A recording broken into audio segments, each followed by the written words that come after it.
Welcome back to Peace Leader Training Step 4. If you remember, we've done Step 1 and Step 2, which is more the development inside the church, where Step 1 is the foundation of mission, which is a healthy church, helping to mobilize its members to live on mission and to go into their Jerusalem out of Acts 1:8, their Jerusalem, their Judea and Samaria, and to the ends of the earth, personal peace, local peace, and global peace.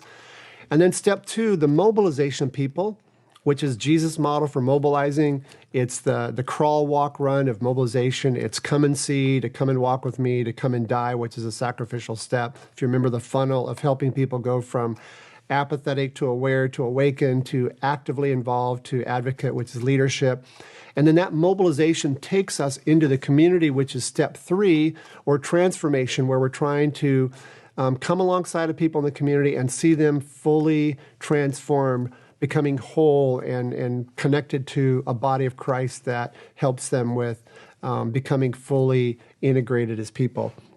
So now we go into Step 4, which is expansion. In this session, you'll understand the scope of cross-cultural and global mission. You'll understand the principles that guide the implementation of effective cross-cultural and global mission, and then understand the steps of development when crossing a culture. You know, oftentimes when we're involved in local work, in a community, we run up against something that's a barrier, and a barrier keeps us from just easily reproducing into another area. It could be a geographic barrier, which is a distance or a geographic hindrance. It could be a linguistic barrier where you come across people who now speak a different language, or a cultural difference, a social and economic difference.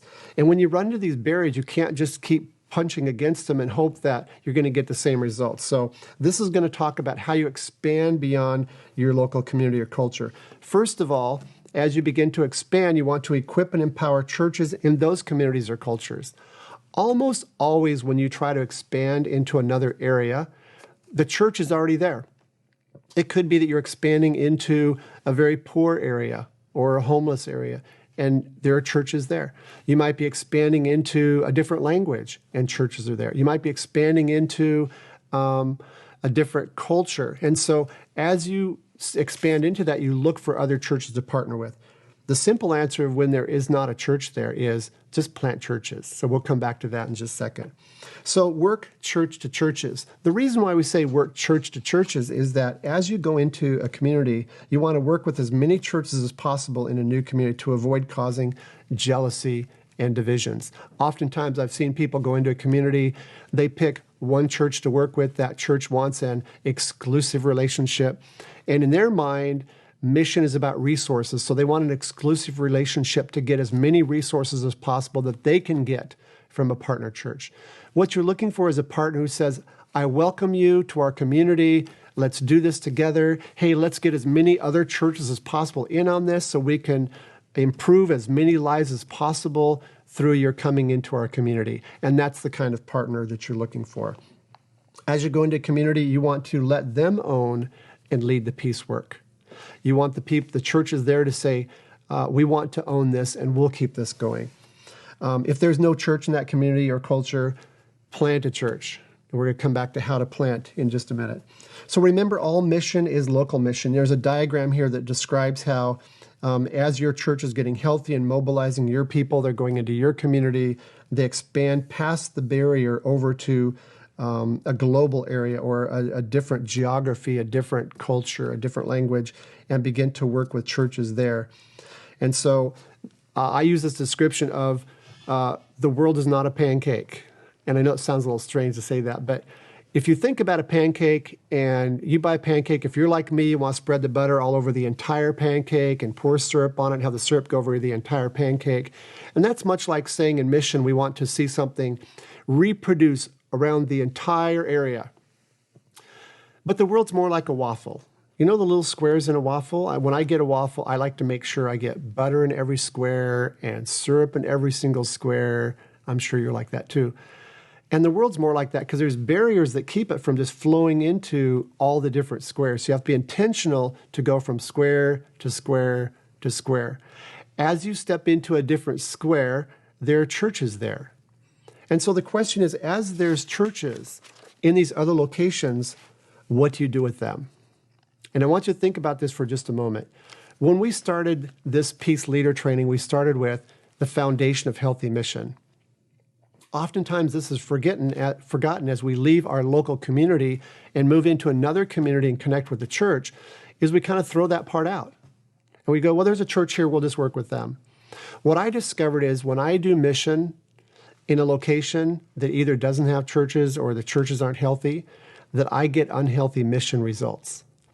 And so we want to make this as simple as possible. When you step out of your community into another community and you partner with churches, start with step one. Just take the time with the pastors and sit down and say, you know what?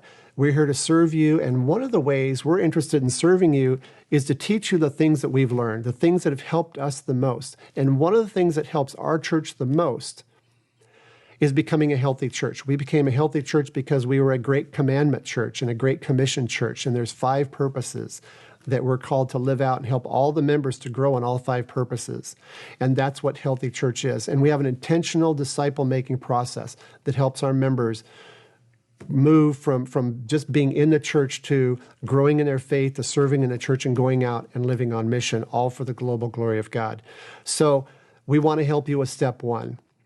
That's critical. And then second, you know what the next step is. If they're getting healthy and they're mobilizing every member to live on mission, they need to know what that mobilization process is so they can help their members in that community to be mobilized to live on mission. It's their members who are the long-term missionaries in their community. Sometimes people say, do you do short-term missions? And I say, no, here at Saddleback, we do short-term trips, but we do long-term missions. Because for us, the long-term missionaries are the local church members in that community. So we do a short-term trip. We might be there for a few days or a few weeks or a few months, but we're there to help those churches to become healthy, help them mobilize their members to find their passions, to lead their peace works in their community. That's the long-term work. And then, of course, the next question is, what comes after that? Well, you know the answer, step 3. Can you then train them in how to do transformational work in their community? How do they connect with the people in their community and help them get their lives whole, help them see full transformation, help them get out of poverty, get out of being an orphan, the outcomes versus outputs. And so that's step 3. And then, of course, the logical next step is as their church is serving in their community, there's going to be members that say, you know what? I'm doing this in my community, and I love it. I love helping the people who have been left behind in education get caught up, or the people who've been sick to get healthy, or the people who are poor to get well, or people who never knew Jesus. They're finding Jesus, and they're forming groups, and the groups are multiplying. I love this. Are there other places that need this? Because the answer is going to be yes, everywhere, all over the world. It's time for your church to do step 4. And this is how then they turn around and do step 4. So this step 1 through step 4 is a repeatable process that any church and members in any church can do anywhere they go in the world. So the next question is, why do we actually do this far-reaching mission? Well, when we talk about every member is called to live on mission, the Great Commandment, the Great Commission were given to every believer. Every believer. No matter where you go in the world, there's a church in that country. There's a church in every country. And did you know that God gave the Great Commandments and Great Commission to those believers as well? Not just to us to go and do it for them. They're there as well. And we say, don't rob indigenous believers of this privilege when you go. When you go and come alongside of them and say, you know what? We know that God's given this to you. And primarily in your community, you're going to be here long term. You speak the language. You're not going anywhere. How do we serve you to be able to do it in your community? Well, a logical question then comes back to me all the time as peace leaders in their churches say, but how do you decide where to go outside of your community?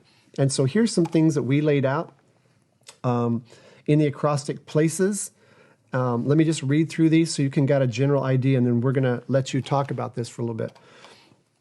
We talk about, well, there might be some pastors and missionary partners that you can build on. You can build on existing relationships with local church leaders, missionaries, or national Christian workers that are like-minded. There are people that your church is already connected to, that you're saying, these are people we want to connect to and continue to build on.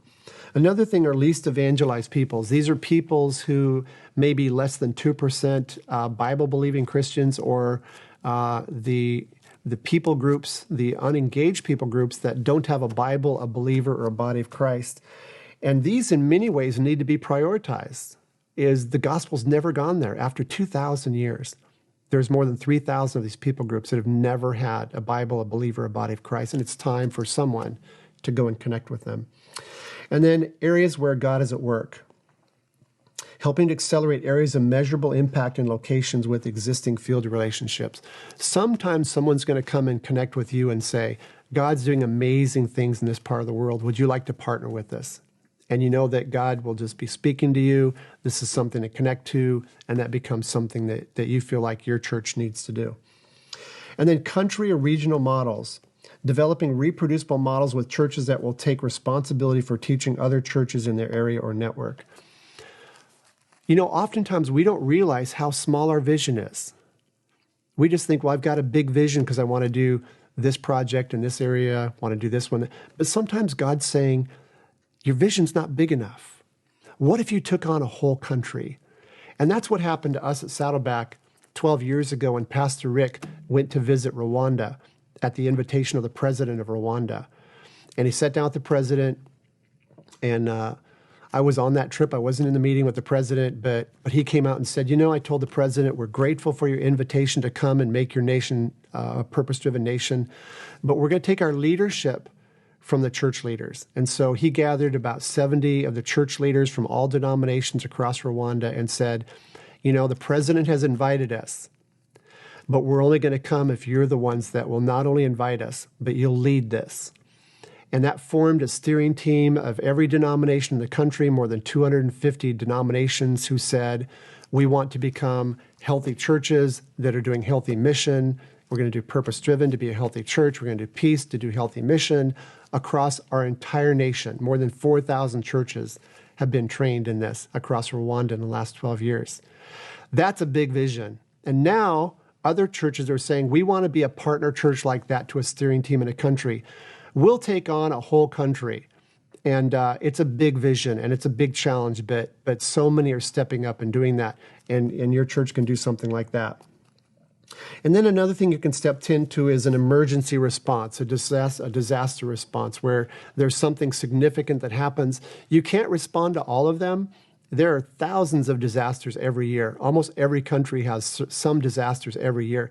So you have to kind of choose which ones are we going to respond to. And that's something that you've got to determine ahead of time as some criteria for what you'll respond to and not respond to. And finally, something we call specialist trips. Specialists as required by or requested by the field. Sometimes we'll get requests in from our field partners who say, you know, we need something that's kind of a specialized help right now. We need a team just for orphans, or a team just for healthcare, or a team for even doing some translation or something. So it's a specialist trip. The other thing that I would encourage you to consider as you think about where you're going to go is use Paul's missionary model. As the Apostle Paul went on his first 3 missionary trips, if you notice something in the book of Acts, he always went to the urban centers. And I know that today there's a lot of people that prefer to go to a village because they seem underserved. But in reality, when you start with an urban center, most of that influence then spreads through a whole region. So if you want to have maximum impact, you might consider going to urban areas to work with more high capacity churches that have just opportunity to see people use their discretionary time and resources to then go and take what they've learned out through an entire area out into the rural areas. If you just go pick one rural area, oftentimes you get stuck in just that one place, and they don't have the capacity to expand it unless they come to you and say, well, if you pay for other people to come to us to learn or pay for us to go somewhere, this can expand. And that's not a very reproducible model. So I want to encourage you to think about partners in urban areas, which are probably even maybe more culturally like you, because urban areas are more culturally diverse and tend to speak more common second or third languages where you can communicate. And then they can translate that more into rural areas, other languages. There's a lot of people in rural areas that can't read at all. And so there's something called orality, where people learn through stories. that urban area can learn how do you take this written material and turn them into stories that they can learn better in their contexts.